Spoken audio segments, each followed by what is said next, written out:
Chapter 1, First Light, First Shadows. The bioluminescent flora of Xylos Prime pulsed with an ethereal glow, casting long, dancing shadows across the research domes of the nascent human colony. Dr. Aries Thorne, her dark hair pulled back in a practical braid, adjusted the magnification on her handheld scanner, her brow furrowed in concentration. Around her, the colony hummed with a low, almost organic thrum, a symphony of advanced technology intertwined with the planet's alien heartbeat. "Anything, Aries?" The voice, clipped and efficient, belonged to Commander Eva Rostova, her face etched with the lines of a woman who'd seen too many sunsets on too many alien worlds. Aries shook her head, her gaze fixed on the swirling patterns of light emanating from the obsidian veins snaking beneath the surface. "The energy fluctuations are erratic. Not the gradual depletion we predicted. There are spikes, surges, almost like intentional bursts." Intentional? Rostova's skepticism was sharp. "By whom, or what?" "That's what I'm trying to determine," Aries replied, her voice low. "But it's not just the obsidian. I've noticed subtle changes in the bioluminescent flora too. Their rhythms are off."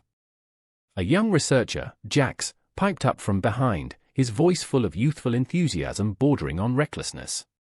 "Maybe it's just the planet settling in. Give it time." Aries glanced at Jax, a flicker of weary understanding in her eyes. Jax's optimism was admirable, but naive. They'd been on Xylos Prime for 2 years, and the planet was far from settled. The obsidian, the lifeblood of the colony, was the cause for concern. It was fueling their power grid, their life support, their very existence. Suddenly, the colony's lights flickered, plunging them into near darkness, broken only by the eerie glow of the planet's flora. Alarms blared, a cacophony of warning signals echoing through the dome. "What was that?" Jax yelped, his voice tinged with fear. Rostova gripped her side arm, her eye scanning the shadows. "Energy surge. Major 1. And it's not tapering off." Aris's heart pounded in her chest. This wasn't just a technical malfunction. This was deliberate. This was something else. "Get to the emergency shelters." Rostova barked, her voice ringing with authority, but beneath the steely surface, Aries sensed a tremor of fear. "Aries, report back immediately. Whatever is happening, it's bigger than we thought." The ground trembled beneath their feet. The bioluminescent plants pulsed with frantic energy, casting frantic, erratic shadows. This wasn't a simple energy shortage. This was an attack. And Aries Thorne, with her quiet brilliance and unwavering resolve, was the only one who could understand the nature of this new enemy. The shadows were lengthening, and the first light of a new and terrifying dawn was breaking. Chapter 2, The Whispering Ruins. 3 days later, Aries, along with Jax and 2 seasoned security officers, Kale and Lena, stood at the entrance to the ruins. Towering structures of obsidian-like stone, etched with intricate, alien glyphs, rose from the phosphorescent undergrowth like skeletal fingers reaching for the perpetually twilight sky. The air hummed with a low, resonant thrum, a palpable energy that prickled the skin. "This place, it's unsettling," Lena murmured, her hand resting on the butt of her pulse rifle. Kale, a veteran of countless skirmishes, simply nodded, his gaze sharp and alert. Aries, however, felt a thrill of scientific curiosity overriding her apprehension. "The energy spikes originate from within," she stated, her voice steady despite the palpable unease. "The glyphs? I believe they're a form of energy conduit." They navigated the labyrinthine corridors, the air growing heavy with the scent of ozone and something else, something ancient and faintly organic. Bioluminescent fungi clung to the walls, casting an eerie, shifting light that played tricks on the eyes. Jax, despite his initial fear, was captivated, snapping photos with an almost manic energy. Suddenly, a guttural screech echoed through the ruins. From the shadows, creatures emerged, small, bipedal beings with iridescent skin and oversized eyes, their movements surprisingly agile. They seemed more curious than aggressive, their chittering calls echoing through the silence. "What in the galaxy are those things?" Jax whispered, his voice barely audible above the throbbing pulse of the ancient stones. Ares activated her scanner. Extremophiles.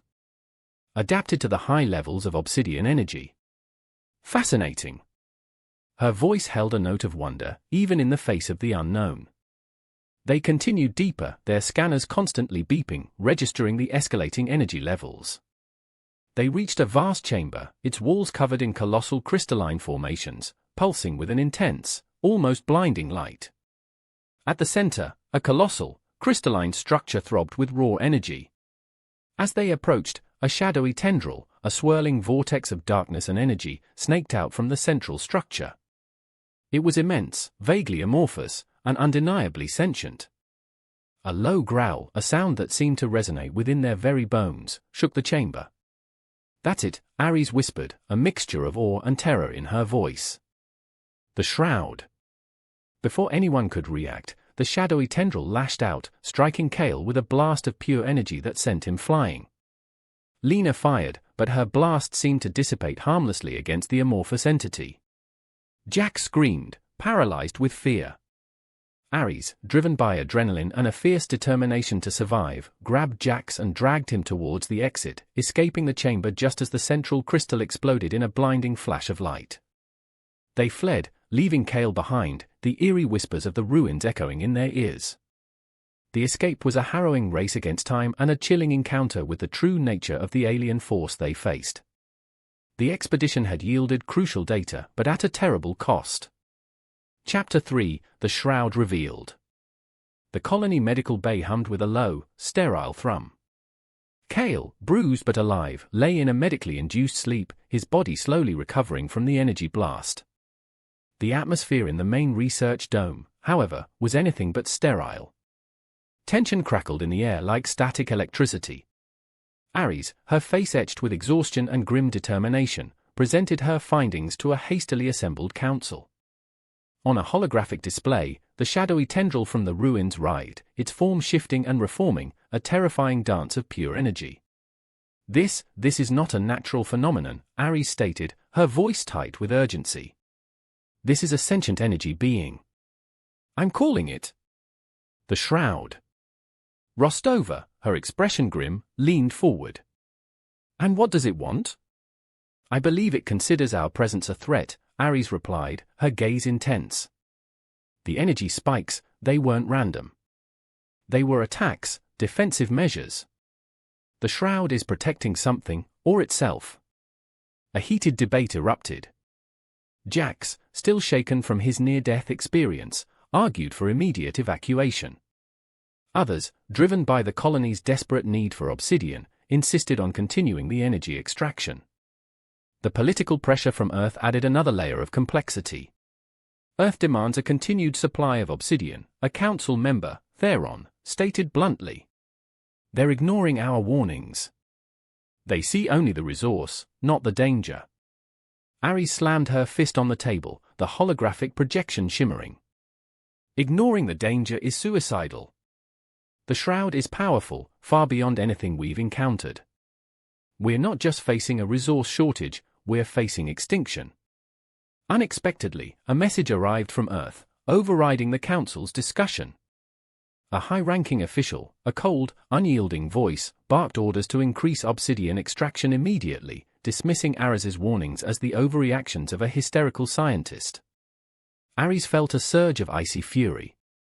This wasn't just about scientific discovery anymore. This was a fight for survival, a battle against an indifferent bureaucracy and a terrifying, unknown enemy. "We cannot simply obey," Ares declared, her voice echoing through the tense silence. "Ignoring the Shroud will only provoke it further. We need a different approach, a solution, not blind obedience." The council remained divided, but a seed of doubt had been planted. Ares knew the odds were stacked against them. She faced not only a powerful, unknown enemy but also a powerful, uncaring bureaucracy. But Ares Thorne was not a woman to surrender easily. She had a plan, a desperate gamble that could save the colony, or destroy them all. The fight had just begun. And she was ready. Chapter 4, Desperate Measures. The colony hummed with a frenetic